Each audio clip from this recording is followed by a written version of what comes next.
Single minute can change your mindset. A single book can spark a lifetime of change. 1 นาทีอาจเปลี่ยนความคิดและ1 เล่มอาจเปลี่ยนทั้งชี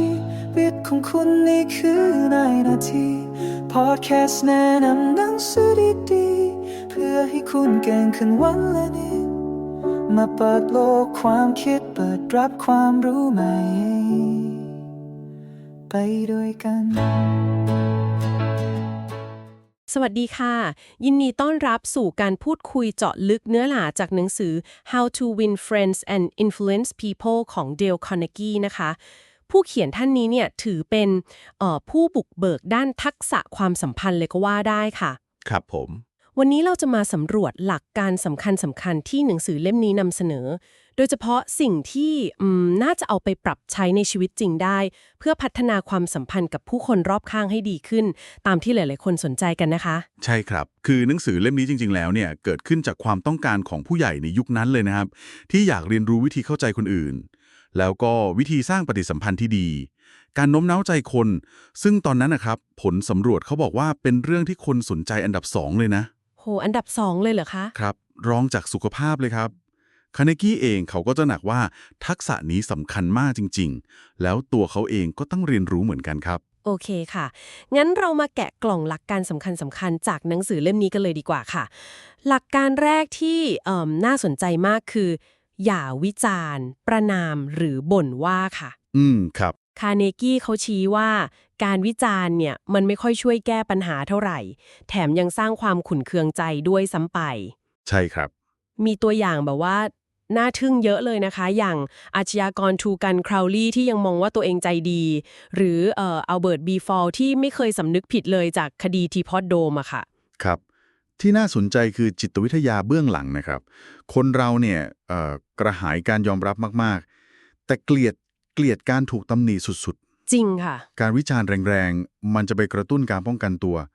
ทำให้แบบปิดใจไม่รับฟังเลยลองดูตัวอย่างของผู้ประสานงานความปลอดภัยจอร์จปีจอห์นสตันก็ได้ครับที่เขาเปลี่ยนจากการสั่งเลยนะว่าต้องใส่หมวกนิรภัยค่ะมาเป็นการสอบถามก่อนว่าสะดวกไหมมีปัญหาอะไรหรือเปล่าแล้วค่อยๆอธิบายประโยชน์อย่างนุ่มนวลอ๋อค่ะค่ะผลลัพธ์คือความร่วมมือดีขึ้นมากครับโดยไม่มีความขัดแย้งเลยนี่เป็นบทเรียนสำคัญนะครับที่ผู้นำอย่างลินคอล์นก็ใช้คืออดทนอดกลั้นไม่วิจารณ์คนอื่นพร่ำเพรื่อเข้าใจเลยค่ะคือเปลี่ยนจากการสั่งเป็นการถามแทนทีนี้ตรงกันข้ามกับการวิจารณ์เลยก็คือการชื่นชมอย่างจริงใจอันนี้ก็เป็นอีกหัวใจสำคัญเลยใช่ไหมคะใช่เลยครับเหมือนที่วิลเลียมเจมส์บอกว่าความปรารถนาที่จะได้รับการยอมรับเนี่ยเป็นหลักการที่ลึกที่สุดในธรรมชาติของมนุษย์ไม่ใช่แค่อยากแต่เป็นความกระหายเลยทีเดียวถูกต้องครับชาร์ลส์ชวอบยอดผู้บริหารเหล็กกล้าเขาบอกเลยว่าทรัพย์สินที่ยิ่งใหญ่ที่สุดของเขาคือความสามารถในการกระตุ้นความกระตือรือร้นโหซึ่งทำได้ดีที่สุดผ่านการชื่นชมและก็ให้กำลังใจครับเขาไม่เคยวิจารณ์ใครเลยนะแต่จะแบบใจกว้างในการเห็นชอบและฟุ่มเฟือยในการยกย่องฟุ่มเฟือยเลยเหรอคะครับใช้คำนั้นเลย hearty in my approbation and lavish in my praise ขนาดตอนที่หุ้นส่วนทำบริษัทเสียหายเนี่ยจอห์นดีร็อกเฟลเลอร์ยังหาเรื่องชมได้เลยครับว่าอย่างน้อยก็ช่วยรักษาเงินลงทุนไว้ได้ 60% สุดยอดเลยค่ะครับการชื่นชมเล็กๆน้อยๆที่มันจริงใจเนี่ยมันสร้างพลังบวกสร้างแรงจูงใจได้มหาศาลจริงๆครับน่าสนใจมากค่ะการไม่วิจารณ์กับการชื่นชมแล้วถ้าเราอยากให้คนอื่นทำอะไรบางอย่างให้เราล่ะคะ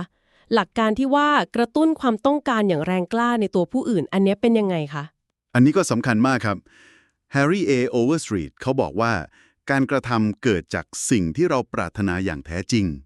เพราะฉะนั้นถ้าอยากให้ใครทำอะไรให้เราเนี่ยเราต้องทำให้เขารู้สึกอยากทำสิ่งนั้นเองไม่ใช่เราไปสั่งเขา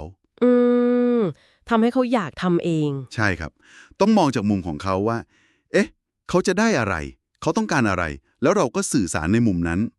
ตัวอย่างเรื่อง Stan Nowak กับลูกชายที่ไม่ยอมไปโรงเรียนอนุบาลอันนั้นชัดมากครับค่ะเล่าหน่อยได้ไหมคะคือแทนที่จะบังคับลูกนะครับเขาก็สร้างภาพว่าไปโรงเรียนมันสนุกยังไงเช่นแบบได้วาดภาพด้วยนิ้วนะได้ร้องเพลงได้เจอเพื่อนใหม่จนสุดท้ายลูกชายเนี่ยอยากไปโรงเรียนเองเลยครับเข้าใจเลยค่ะคือเปลี่ยนมุมมองไปเลยครับ หรืออย่างตอนที่คาร์เนกี้เขียนจดหมายถึงผู้จัดการโรงแรมเขาก็เน้นไปที่ประโยชน์ที่ผู้จัดการจะได้รับทำให้สุดท้ายลดค่าเช่าได้สำเร็จมันคือการมองจากมุมของอีกฝ่ายเสมอนะครับค่ะชัดเจนเลยค่ะแล้วก็มีหลักการพื้นฐานอีกอย่างที่ดูเหมือนง่ายๆแต่ทรงพลังมากๆคือการจดจำชื่อหรือการทำให้ผู้อื่นรู้สึกสำคัญพวกนี้มันเชื่อมกันยังไงคะมันเชื่อมกันตรงที่ว่า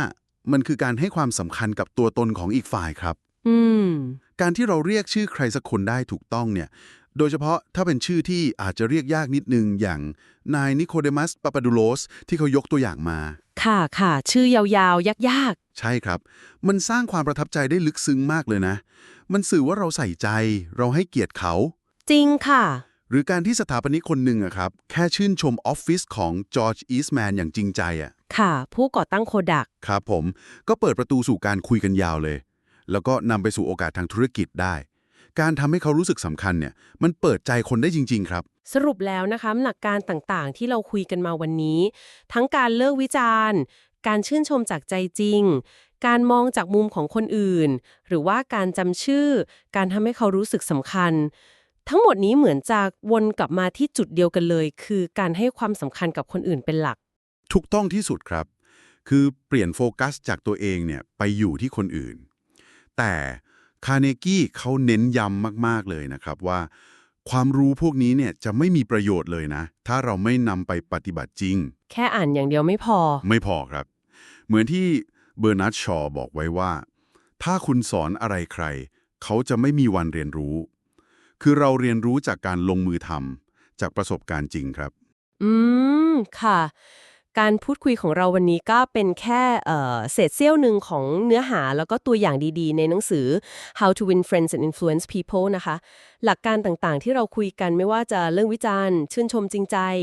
มองจากมุมคนอื่นทำให้เขารู้สึกสำคัญล้วนเป็นเครื่องมือที่ทรงพลังมากๆในการสร้างปฏิสัมพันธ์ที่ดีขึ้นทั้งในชีวิตส่วนตัวแล้วก็เรื่องงานเลยค่ะใช่ครับและอย่างที่เน้นย้ำไปการอ่านหรือฟังอย่างเดียวไม่พอจริงๆครับต้องลองนำไปใช้สังเกตผลแล้วก็ปรับปรุงตัวเองไปเรื่อยๆเหมือนที่คุณพ่อในบทกวี Father Forgets ที่คาร์เนกียกมาในเล่มนะครับที่เขามาทบทวนพฤติกรรมตัวเองตอนท้ายวันค่ะการตระหนักรู้แล้วก็ปรับเปลี่ยนพฤติกรรมเล็กๆน้อยๆเนี่ยบางทีมันสร้างความเปลี่ยนแปลงที่ยิ่งใหญ่ได้นะครับสำหรับใครที่สนใจอยากจะเจาะลึกอยากฝึกฝนทักษะพวกนี้อย่างจริงจังการอ่านหนังสือเล่มเต็มของเดล คาร์เนกีเนี่ยจะให้ประโยชน์มหาศาลแน่นอนครับผมแนะนำเลยการทำความเข้าใจแล้วก็ลองนำหลักการเหล่านี้ไปปรับใช้ดูนะคะอาจจะเป็นกุญแจสำคัญที่ช่วยเปิดประตูสู่ความสัมพันธ์ที่ราบรื่นขึ้นแล้วก็ชีวิตที่มีความสุขมากขึ้นก็ได้ค่ะลองกลับไปคิดทบทวนดูนะคะว่าหลักการไหนที่แบบว่าตรงกับประสบการณ์ของเราหรือน่าจะลองเอาไปใช้ในสถานการณ์ต่างๆของตัวเองได้มากที่สุดสำหรับวันนี้ขอบคุณสำหรับการติดตามนะคะสวัสดีค่ะสวัสดีครับ Every page you turn is another step towards your success ทุกนาทีพลิกคืออีกหนึ่งก้าวสู่ความสำเร็จในแบบของคุณหากคลิปนี้มีประโยชน์ช่วยแชร์ไปให้คนที่คุณรักแล้วเอามาเรียนรู้สิ่งใหม่ๆไปพร้อมๆกันครับ